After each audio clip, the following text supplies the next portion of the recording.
আপনারা দেখতে পাবেন পশ্চিমবঙ্গে যত রাজনৈতিক খুন হয়েছে তার মধ্যে সিংহভাগ হচ্ছে সংখ্যালঘু। মরছে মুসলমান, মারছে মুসলমান।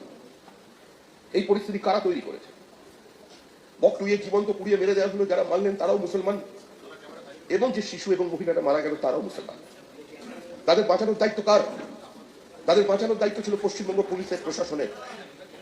মাত্র কয়েকশো মিটারের দূরে পুলিশ গেস্ট হাউসে বসে থাকলো, আর শুধুমাত্র নিজেদের রাজনৈতিক গোষ্ঠীদ্বন্দ্বের কারণে কিছু নিরপরাধ মহিলা শিশুকে জীবন্ত পুড়িয়ে মেরে দিল তৃণমূল কংগ্রেস।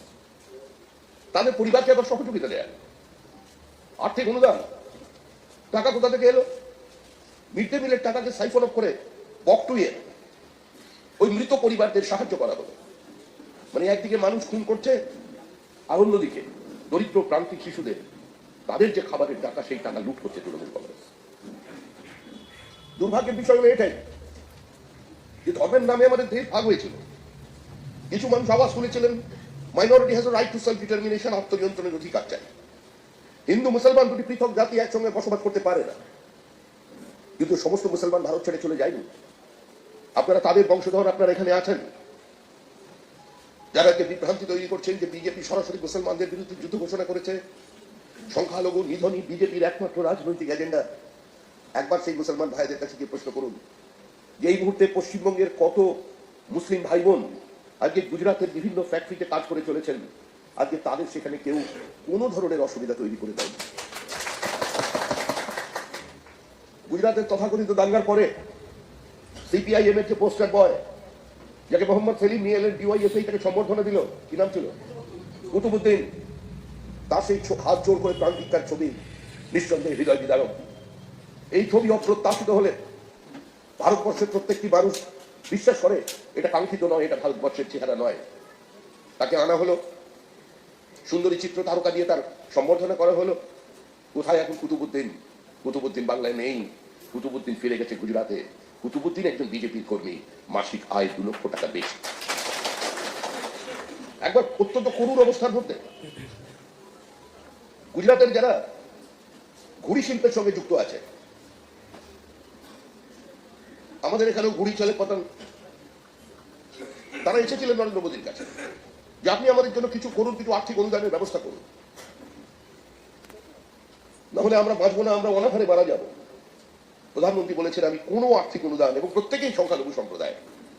সেদিন কিন্তু মুখ্যমন্ত্রী নরেন্দ্র মোদী বলেছিলেন আমি আপনাদের কোন রকম আর্থিক সাহায্য করতে প্রস্তুত নয়, আমি 1 টাকাও আপনাদের সাহায্য করব না, কিন্তু আমি আপনাদের বিষয়টি দেখব। আজকে গুজরাটে তারা যে উৎসব তৈরি করেছেন, যে ঘুড়ির প্রতিযোগিতা, সেটা ভারতবর্ষের অন্যতম একটা বর্ণময় অধ্যায় হয়ে প্রতিষ্ঠিত হয়ে গেছে। আজকে সেখানে যারা শিল্পী ছিলেন, যারা এই শিল্পের সঙ্গে যুক্ত ছিলেন, তাদের উন্নতি হয়েছে।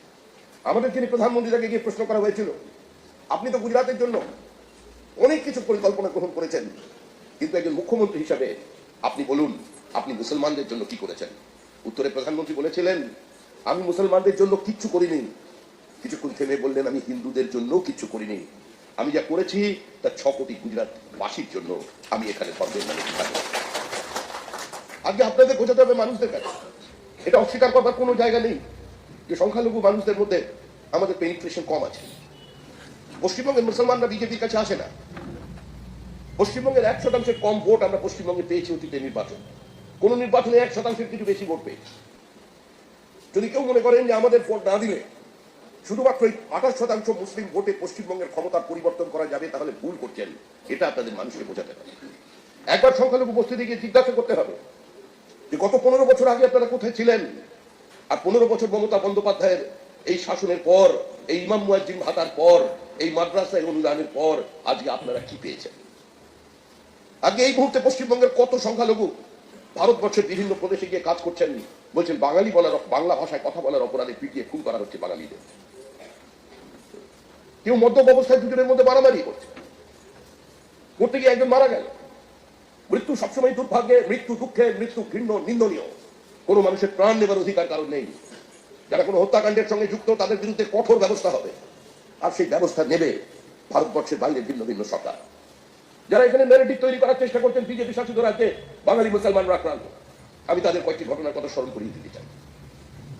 এবং শুধু আমি বলছি না, বিধানসভায় দাঁড়িয়ে আমাদের এখানে যিনি মুখ্য সচেতক আছেন শঙ্কর ঘোষ, তিনি সরাসরি প্রশ্ন তুলেছেন। আমি অল্প দিনের জন্য বসিরহাট দক্ষিণের বিধায়ক ছিলাম, সংখ্যালঘুর উপস্থিতি 41%। এখনো আমি বলছি, এই প্রবল রাজনৈতিক উত্তাপের মধ্যেও আমি একা যদি কোনো গাড়ি চেপে যাই, মালঞ্চ থেকে শুরু করে বসিরহাট দক্ষিণ পর্যন্ত যেখানে সংখ্যালঘু পাড়া আছে তারা আমায় দাঁড় করিয়ে চা খাওয়া, তারা আমার বাড়িতে দৈনন্দিন আসে, সার না দেওয়ার সবজি আমাকে দিয়ে যায়। আমি বলি ভাই রান্না করবে কে, আমি তো একা, আমাকে এগুলো দিয়ে লাভ কি? বলে তাহলে রান্না করে নিয়ে আসবো দেশি মুরগি পৌঁছচ্ছে, বাগদার চিংড়ি, আমরা নিজের বাড়ির ছেলে মেয়েদের খাওয়াও না। বলে না দাদা আপনি খান, সব আমায় খাইয়েছে কিন্তু ভোট দেয়নি। বলে যে বিজেপি শ্রমিক ভট্টাচার্য লোক ভালো ফরিস্তা আছে, পয়সা নেয়নি, গরু বন্ধ করে দিয়েছে, কিন্তু পার্টিটা বিজেপি, তাকে ভোট দেবো না। এই ভুলের থেকে বেরিয়ে আসার সময় এসেছে। আজকে সংখ্যালঘুদের ভবিষ্যৎ কি, পশ্চিমবঙ্গের বর্তমান চেহারাটা কি?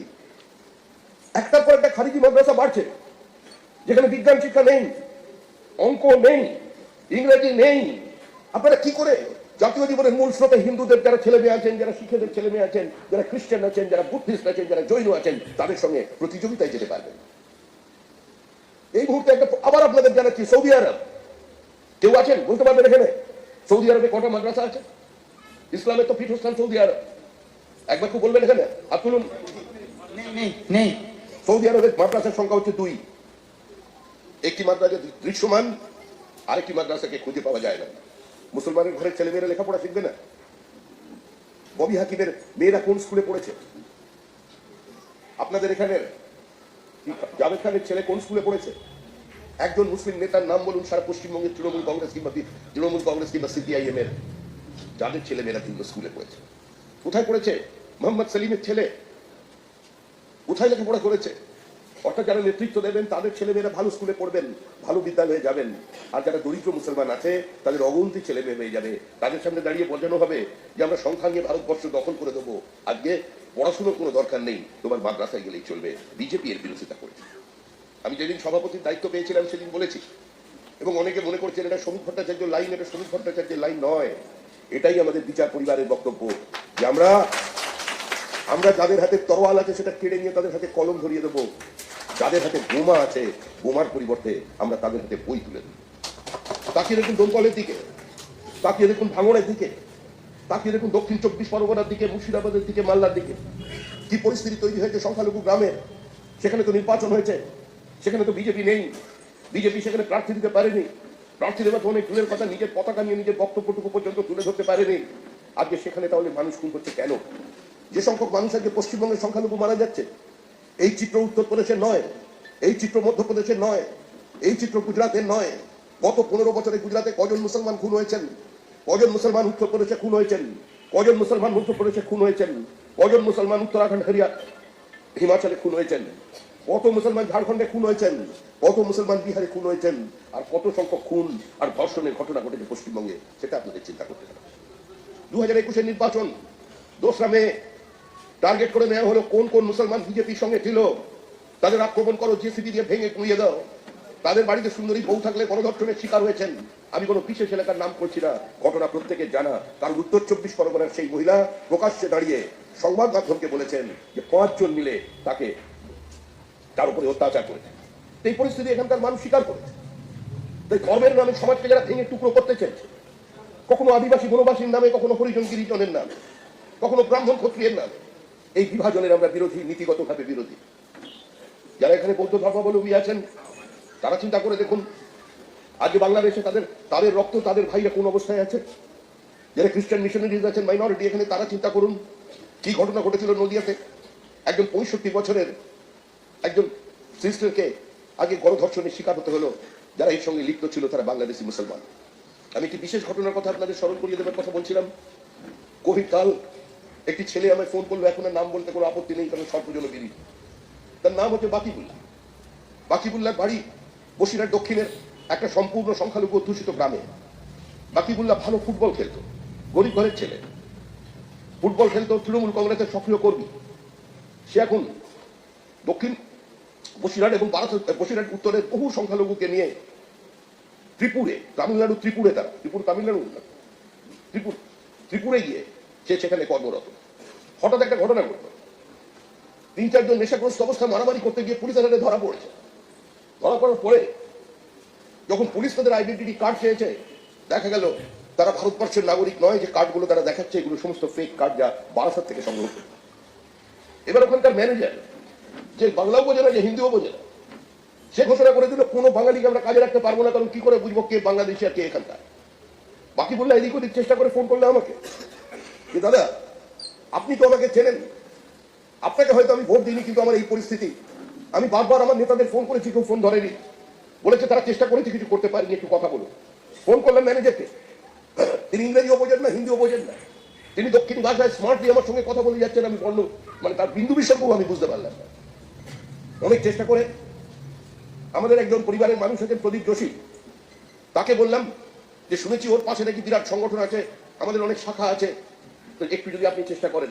উনি উদ্যোগী হয়ে একজনকে ফোন করলেন, তার প্রচেষ্টায় এক ভদ্রলোক ওখানে পৌঁছলেন আরএসএস এর তরফ থেকে, গিয়ে তিনি মালিকের সঙ্গে কথা বলে বললেন এরা সবাই বাংলাদেশি নয়, এরা সব পশ্চিমবঙ্গের বাসিন্দা, আপনারা দয়া করে এই কাজ করবেন না, এতগুলো মানুষকে অনাহারের মুখে ঠেলে দেবেন না। আজকে রক্ষা পেয়েছিল সেদিন বাকিবুল্লাহ। ঠিক তার পরের ঘটনা, আবার বাকিবুল্লাহ টেলিফোন, যে দাদা চরম বিপদ, 3 দিন ধরে কিছু খাইনি আমরা, প্রায় 1800 বেশি ছেলে মেয়ে যারা এখানে পরিযায়ী শ্রমিকের আমরা কাজ করতে এসেছিলাম, আমাদের পাশে দাঁড়াচ্ছে না সরকার, বাড়ি ফেরার কোনো ব্যবস্থা নেই। রাজ্য সরকারের কাছে আবেদন করেছি, কেউ কর্ণপাত করেনি। আমি নাম বলে কোনো মন্ত্রীর লজ্জা দেবো না। উত্তর 24 পরগনার একজন আমার ঘনিষ্ঠ তৃণমূল কংগ্রেসের নেতা, মানে ঘনিষ্ঠ অনেক ছোটবেলা, এখন তো নেতা হয়েছেন, আর নামটা করলাম না, তাকে ফোন করলাম। সে আমাকে বললো যে দাদা তুমি একটা কাজ করো, তুমি মন্ত্রীকে ফোন করো। আমি 2জন মন্ত্রীকে ফোন করলাম, মন্ত্রীরা আমায় বললেন চিফ সেক্রেটারির সঙ্গে কথা বলতে। আমি আলাপন বাবুর সঙ্গে ফোন করে কথা বললাম যে বিষয়টা দেখুন, প্রায় 2500-এর বেশি সংখ্যালঘু সম্প্রদায়ের মানুষ আজকে বসিরহাটে, আজকে তারা অনাহারের মধ্যে আছে, এদের আনার কোনো ব্যবস্থা করুন। উনিও বললেন আমি দেখছি। প্রত্যেকেরই একটা সীমাবদ্ধতা আছে, কিছুই হলো না। একদিন কেটে যাবার পরে আবার ফোন, যে দাদা কিছু করতে পারলেন? আমি বললাম ব্যবস্থা আছে, তোরা তো আবার তৃণমূলই, ওখানে আরএসএস এর ক্যাম্প চলছে, সমস্ত মানুষকে খাওয়ানোর ব্যবস্থা, আবার বলিস না জাপ চলে গেল। মজা করে বললাম, বললো না দাদা আমরা বাঁচতে চাই। 6.5 মাস ধরে 2500 সংখ্যালঘু মুসলিম উত্তর 24 পরগনার রাষ্ট্রীয় স্বয়ংসেবক সংঘের যে ক্যাম্প তৈরি করা হয়েছিল কোভিড কালের জন্য, তাদের রেখেছেন, ওষুধ দিয়েছেন, চিকিৎসা করিয়েছে, তাদের শিশুদের জন্য দুধের ব্যবস্থা করেছে, স্টোভ দিয়েছে, যা কিছু রান্নার সরঞ্জাম দিয়েছে। ঘরে ফিরলো বাকিবিল্লাহ, এসে বললো এবারে নির্বাচনে বিজেপিকে ভোট দেবো, এতদিন ধরে আমাদের ভুল বোঝানো হয়েছে। বাকিবুল্লাহ প্রকাশ্যে দাঁড়িয়ে বিজেপিকে ভোট দিল গত বিধানসভা নির্বাচনে, দিয়ে সে আবার ত্রিপুর ফিরে গেল।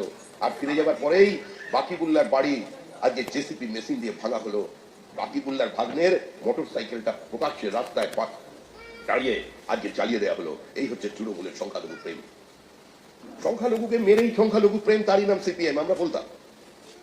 আজকে ওয়াকফ প্রপার্টি, যারা এখানে আছেন বিভিন্ন সময় বিভ্রান্তিমূলক প্রচারের শিকার হচ্ছে। ওয়াকফ প্রপার্টি কাদের জন্য? স্বামী পরিত্যক্তা মহিলাদের পাশে দাঁড়ানোর জন্য, দরিদ্র শিশু অন্য যাদের আছেন তাদের জন্য, দরিদ্র মুসলমানদের আর্থ সামাজিক উত্তরণের জন্য, আর্থিক সহায়তার জন্য, তাদের শিক্ষার জন্য। কড়িয়া থানার সামনে যান, বেশি উদাহরণের প্রয়োজন নেই, কড়িয়া থানার সামনে যান, প্রয়োজনে আমাদের কার্যালয় থেকে ছবি নিয়ে যাবেন, বিধানসভার রেকর্ডের প্রশ্ন আছে, আমার তোলা প্রশ্ন।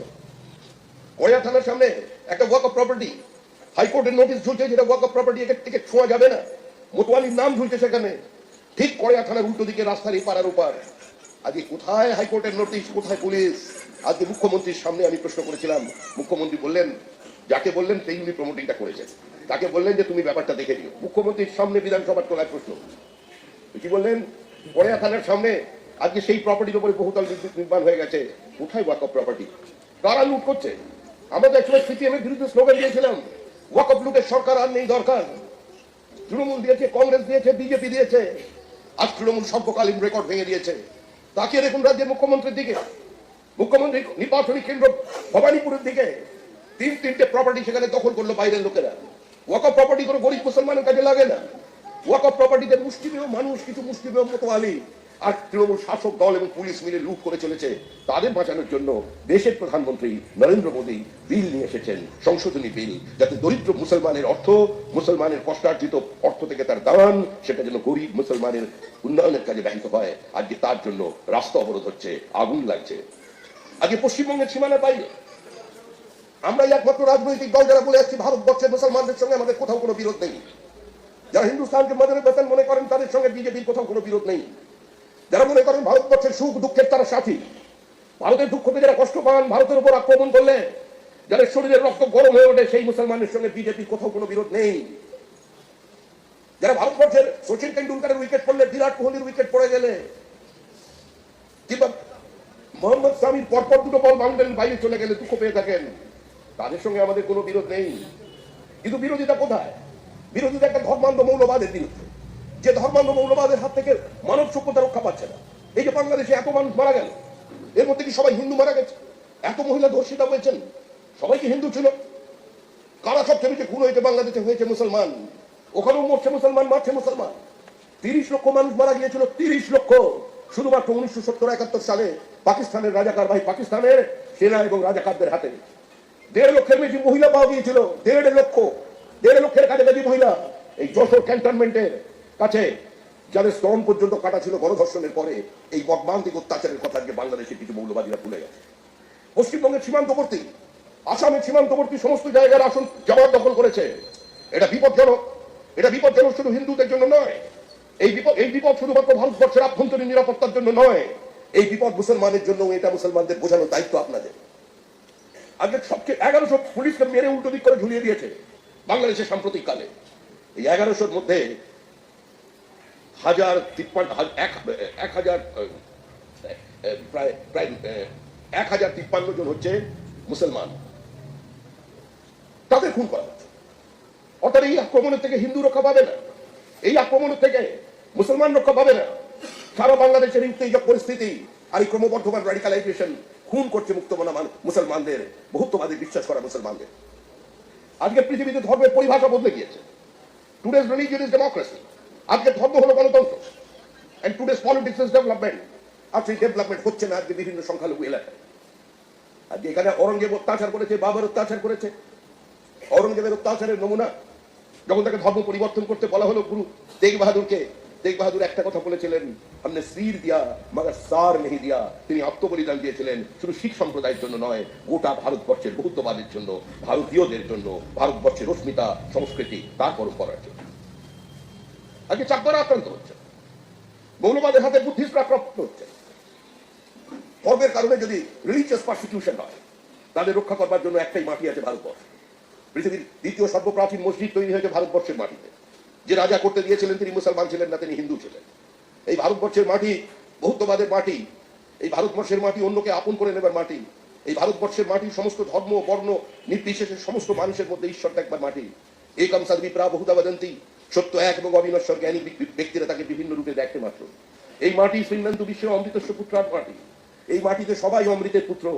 যে মন্দিরে যায়, যে কালকে শিবরাত্রির দিন ওই দেবাদিদেব মহাদেবের মাথায় জল ঢাকবেন, সেও অমৃতের পুত্র। আর যে সাল্লাল্লাহু আলাইহি ওয়াসাল্লামের কাছে হাত তুলে নামাজ আদা করবেন, সেও অমৃতের পুত্র। এটাই এই পরিস্থিতির মধ্যে দাঁড়িয়ে এই নির্বাচনে আমরা আপনাদের সংগঠিত করছি। এই বার্তা দিতে বলছি, প্রত্যেক মুসলমানকে বলুন, প্রত্যেক সংখ্যালঘু ভাইদের বলুন, আর কতদিন মুরগি হয়ে বেঁচে থাকবেন? আর কতদিন অন্যের হাতের পুতুল হয়ে বেঁচে থাকবেন? আর কতদিন ব্লক ভোটার হয়ে বেঁচে থাকবেন? প্রত্যেকটা সরকার মুসলমানকে দেখে ব্লক ভোটার হিসেবে। ভোটের আগে উস্কে দাও, ভোটের আগে মন্দির মসজিদের কথা বলো, বাবরি মসজিদ আর এর কথা বলো। ওই তো রাম মন্দির হচ্ছে, ওই তো গেল রাম মন্দির, কেউ আটকাতে পারলো? রাম মন্দিরে আজকে দেখবেন বিশেষ দিনে, রামনবমীর দিনে যখন যাচ্ছেন, পাশের মসজিদ থেকে বিভিন্ন মাজার থেকে তারা ফুল ছুটছে, জল খাওয়াচ্ছে, শরবতের ব্যবস্থা করছে। আজকে এটা উত্তরপ্রদেশের চিত্র। আর পশ্চিমবঙ্গে দুর্গাপুজোর প্রসেশনের রাস্তা বদল করে দেওয়া হচ্ছে। আরে আমরা তো বিজেপি চাই একই সঙ্গে দুর্গাপুজোর বিসর্জন আর মহরমের মিছিল একই সময় একই রাস্তা দিয়ে সমান্তরাল ভাবে এগিয়ে যায়। এটাই তো বিজেপি চায়, এটাই আমাদের অবস্থা। আজকে দেশ যেদিন ভাগ হলো, গান্ধীজি বক্তৃতা করছেন 1947 সালের 14 জুন, যেদিন গান্ধীজি দাঁড়িয়ে কংগ্রেসের অধিবেশনে বলছেন যে দেশ ভাগ ছাড়া আমাদের সামনে অন্য কোনো পথ খোলা নেই, তাই দেশ ভাগকে অত্যন্ত ব্যথার সঙ্গে আমাদের স্বীকার করে দিতে হচ্ছে। তখন সীমান্ত গান্ধী, খান আব্দুল গফফার খান, সিন্ধের বাদশাহ, তিনি উঠে দাঁড়িয়ে অঝোর নয়নে কাঁদছেন আর টুকরে টুকরে কাঁদতে কাঁদতে গান্ধীজিকে হাত জোর করে বলছেন যে গান্ধীজি আপনি বলে দিন আমি কোন দিকে যাব, আমি ভারতবর্ষে থাকবো না, আমি পাকিস্তানে চলে যাব। গান্ধীজি আমরা তো স্বাধীন হিন্দুস্তানের জন্য লড়াই করেছিলাম, আমরা পাকিস্তানের জন্য লড়াই করিনি, আপনি আমাদের সেই উত্তর দিন। আজকে সেই সীমান্ত গান্ধীর কথা মনে রাখতে হবে। আজকে মনে রাখতে হবে কাজী নজরুল ইসলামের কথা, যিনি রঘুপতি রাঘব রাজা রাম লিখতে তার কোনোদিন কলমের নিট ভেঙে যায়নি। মনে রাখতে হবে ওয়াজেদ আলীর কথা, যিনি সেই ট্র্যাডিশন সমানে চলেছে, যিনি ভারতীয় বহুত্ববাদ, ভারতীয় সংস্কৃতি বহমানতাকে বাঙালির অন্তরের অন্তঃস্থলে প্রথিত করে দিয়েছেন, সেই এস ওয়াজেদ আলী। মনে রাখতে হবে আমাদের সৈয়দ মুস্তফা সিরাজ সৈয়দ মুস্তফা আলীকে, যাদের কোনোদিন বন্দে মাতরম নিয়ে, যাদের কোনোদিন সরস্বতী নিয়ে কোনোদিন কোনো সমস্যা হয়নি। বন্দে মাতরম খণ্ডিত হয়েছিল 1937 সালে। সেদিন কিছু মানুষ বললেন যে মুসলমানরা তো তাংহি দুর্গা দশপ্রহরের ধারণী শব্দ উচ্চারণ করতে পারবেন না। আরে মুসলমানদের কোন ধর্মগ্রন্থে লেখা আছে যে কোনো দেশে বসবাস করলে সেই দেশের অস্মিতা, সেই দেশের পরম্পরা, সেই দেশের নির্দিষ্ট সংস্কৃতির বিরুদ্ধে আচরণ করতে হবে? কোন ধর্মগ্রন্থে আজকে লিখে দিয়ে গেছেন? আর এই কথা আল্লাহ তাআলা কোন নির্দেশ দিয়ে গেছেন? এটা বুঝতে হবে। আজকে যদি সেদিন আমরা ভাগ না করতাম, আজকে ধর্মের নামে কোনোদিন ভারত ভাগ হয়ে যেত না। এই কলকাতা শহরে সেদিন মিছিল বেরিয়েছিল, হিন্দু মহাসভার মিছিল। বিরোধিতা করেছিলেন প্রকাশ্যে না হলেও একজন ব্যক্তি, যার নাম ছিল নেতাজি সুভাষচন্দ্র বসু। যেদিন খিলাফত আন্দোলনকে ভারতের জাতীয় আন্দোলনের সঙ্গে যুক্ত করে দেওয়া হয়েছিল, একজন বাঙালি কংগ্রেসের নেতা তার বিরোধিতা করেছিলেন ধর্মের সঙ্গে রাজনীতিকে মিশিয়ে দেওয়ার। তার নাম কাজী নজরুল ইসলাম। যে মোহাম্মদ আলী জিন্নার কথা, পাকিস্তানের কায়েদে আজম, আগে 1933 সালের আগে তিনি মুসলিম লীগের প্রথম দিকে মুসলিম লীগের সদস্যতা নেননি। জিন্না তো একবার ফ্রাস্ট্রেটেড হয়ে ছেড়ে চলে গিয়েছিলেন। নেহরুজি যে চিঠি প্রকাশ করেছেন তাতে জিন্নার চিঠি আছে। জিন্নার চিঠি লিখছেন, mister Nehru, tell mister Mohandas why he is doing so, why he is mixing politics, religion। এর বিরোধিতা করেছিলেন জিন্না নিজে স্বয়ং। কিন্তু পরবর্তীকাল আমাদের কিছু রাষ্ট্রীয় নেতার দুর্বলতার কারণে আর তাড়াতাড়ি গদিতে বসার কারণে আমরা দেশভাগকে মেনে নিয়েছিলাম। সেদিন যদি কেউ দাঁড়িয়ে বলতে পারতেন, I do not believe in two nation, I believe in one nation, আমি দ্বিজাতি তত্ত্বে বিশ্বাসী নই, আমি মনে করি ভারতবর্ষে একটাই জাতি আছে যারা ভারতীয়, এই দেশটা ভাগ হতো না। পাকিস্তানের দিকে তাকান, ওই দেশ নামে কোনো রাষ্ট্র ছিল না, কোনোদিন কোনো জাতি ছিল না। এমন একজন সব প্রেসিডেন্ট পাকিস্তানের 5 বছর ক্ষমতায় টিকে থাকতে পারেনি। বাংলাদেশে দেখুন, নির্বাচন হলো, গণতান্ত্রিক ব্যবস্থা নিয়ে নির্বাচন হয়েছে, প্রধানমন্ত্রী অভিনন্দন জানিয়েছেন, কারণ আমরা দ্বিপাক্ষিক সম্পর্কের অবনতি চাই না। বিএনপি নেতাকে অভিনন্দন জানিয়েছেন। আবার শেখ হাসিনা বলছেন যে আওয়ামী লীগ শূন্য এই নির্বাচন গণতান্ত্রিক নির্বাচন নয়। আজকে কিছু ভারত বিরোধীকে যেমন ওখানকার ভোটাররা পরাস্ত করেছেন, একইভাবে ভারতীয় সীমান্তে জামাতের এই উত্থান নিঃসন্দেহে পশ্চিমবঙ্গের সচেতক যারা মুক্তমনা মুসলমান আছেন, যারা শিক্ষায় বিশ্বাস করেন, যারা মনে করেন তাদের মেধা অন্য কারোর থেকে কম নয়, যারা নিজের সন্তানদের মেধাকে সমাজে প্রতিষ্ঠিত করতে চান, এটা তাদের জন্য বিপজ্জনক। এটা পশ্চিমবঙ্গের সুস্থ শিক্ষিত মুক্তমনা মুসলমানদের জন্য বিপজ্জনক এবং সামগ্রিকভাবে বৃহত্তর জনসমাজ হিন্দু খ্রিস্টান বৌদ্ধের জন্য সেটা বিপজ্জনক। শুধু ওখানে নরেন্দ্র মোদী তো সমস্ত হিন্দুর প্রতিনিধি বাংলাদেশে নন। কেন আক্রান্ত হচ্ছেন তারা? যারা চাকমা আছেন তাদের প্রতিনিধি নরেন্দ্র মোদী নন। কেন আক্রান্ত হচ্ছেন চাকমারা? কেন গুরুদুয়ারার উপরে আক্রমণ? কেন বুদ্ধিস্ট আজকে মনেস্ট্রির উপরে আক্রমণ? কেন যোগী সম্প্রদায়ের মতকে ভেঙে গুঁড়িয়ে দেওয়া হলো? কেন রবীন্দ্রনাথের প্রতিমাকে ওখানে টুকরো করা হলো মূর্তিকে? আর পশ্চিমবঙ্গের তৃণমূল কংগ্রেসের নেতা আজকে মালদা জেলায় রবীন্দ্রনাথের ছবিতে আগুন লাগাচ্ছে। অর্থাৎ বাংলাদেশের এই স্প্রিটটা যেখানে মৌলবাদীদের উত্থান হয়েছে, আর পশ্চিমবঙ্গের সীমান্তবর্তী জেলায় যেখানে এই ধরনের মৌলবাদীরা বসবাস করছে, এরা এপার ওপার এক হয়ে গেছে। এটাই বিপজ্জনক। আর এই কথা একমাত্র বিজেপি 80 দশক থেকে মানুষের সামনে বলে আসছে। আজকে সমস্ত সিপিএম, সমস্ত তৃণমূল কংগ্রেসের সুস্থ স্বাভাবিক মানুষকে, সংখ্যালঘু সমাজের সমস্ত সচেতন মানুষকে, আজকে সমস্ত কংগ্রেসের মানুষকে, বামপন্থীদের, অতি বামপন্থীদের সচেতন হতে হবে। বাংলাদেশের প্রথম যিনি রাজনৈতিক নেতা গুলিবিদ্ধ হয়েছেন তিনি বিজেপি নন, তিনি কমিউনিস্ট পার্টি অফ বাংলাদেশের প্রতিনিধি, সম্পাদক। তিনি কোনো ধর্ম মানেন না, তিনি এদিকেও নেই ওদিকেও নেই, হাসিনার সঙ্গেও নেই, খালেদার সঙ্গেও নেই, কিন্তু তাকে গুলি করে মেরে ফেলা হলো কারণ তার পদবিটা একটু গোলমেলে, মানে ওদেশের সঙ্গে খাপ খাচ্ছিল না। আর এ রাজ্যের যারা আছে মৌলবাদী, আজকে সেই মৌলবাদীর উত্থান হচ্ছে। দেখুন, ওদিকে মৌলবাদের উত্থান আর এদিকে বাবরি মসজিদ তৈরির প্রচেষ্টা হুমায়ুনের। আবার এখানে যিনি ধর্ম নামানা পার্টির নেতা, যিনি সকাল থেকে রাত্রি পর্যন্ত বিজেপিকে আক্রমণ করছেন, কমিউনিস্ট পার্টি অফ ইন্ডিয়া মার্কসিস্টের নেতা, তিনি নাকি আবার রাত্রিবেলা গোপনে গিয়ে মিটিং করেছেন হুমায়ুনের সঙ্গে। যারা সাম্প্রদায়িকতার রাজনীতি করছেন এদের চিহ্নিত করতে হবে, কারণ ওপারে যদি কোনো গন্ডগোল হয়, দুজনে যদি একসঙ্গে বেড়াতে যায়, গুলি খাবে প্রথম সুজন চক্রবর্তী, মোহাম্মদ সেলিম খাবে না।